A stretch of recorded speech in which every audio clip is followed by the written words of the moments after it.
Are you doing any digital marketing with like Facebook, Instagram ads or Google, YouTube ads or something like that? So we do advertising campaigns. You do? Okay. We do advertising campaigns, and I think that's pretty standard around any artist project at this point. And I always say this is everything is customized, right? Everything is customized in terms of how we work a project. Okay. You know, the deal is customized. The way the song is created or founded is customized. The way we market everything is specific to that project. Okay. The way we set up an advertisement campaign is specific to that project because maybe that artist doesn't perform on certain platforms as well as they do on others. So we'll make sure that it's specific to that artist, you know? So everything is case by case, you know? And I think like that's like the beauty and also the madness behind music, right? It's like there's no formula. Right. No formula at all. We've been trying. Everybody's been trying. There's still no formula, you know? So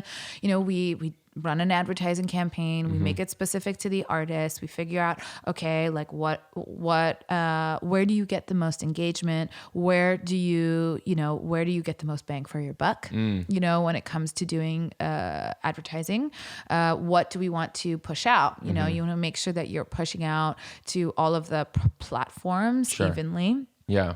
Do you want it evenly though? It's like, let's say if their audience primarily exists on Instagram but not Facebook, wouldn't you dedicate more of the ad spend to Instagram ads versus Facebook feed ads? So if there's a bigger following on Instagram, we'll do Instagram. Yeah. But when it comes to the DSPs, we'll even it out in terms of, you know, we want fans to listen on Apple, we want fans to listen on Spotify. Where you're sending people. Yes, I get it. So the exactly. destination. So what do these ads look like? So let's say you're running a feed ad and maybe like an Instagram story ad. Yeah.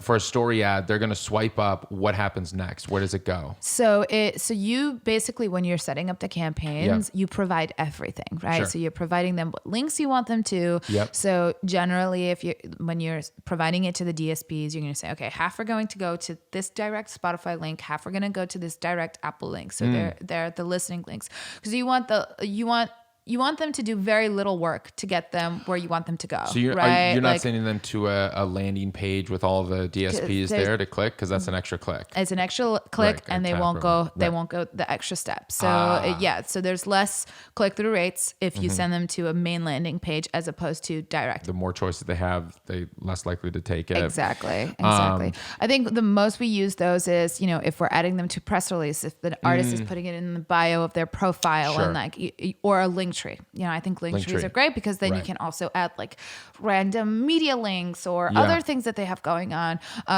Their tour dates, everything. Like you can add everything into a link tree, which is fantastic. Yeah. You know, so that's more of like a main message. But if you want a specific action, which the action is either you're going to play it on Spotify, you're going to play it on Apple, you're going to play the video. Yeah. You know, we make it as easy for them to take that action as possible. So you are sending people to the DSPs through that, and you found that is effective.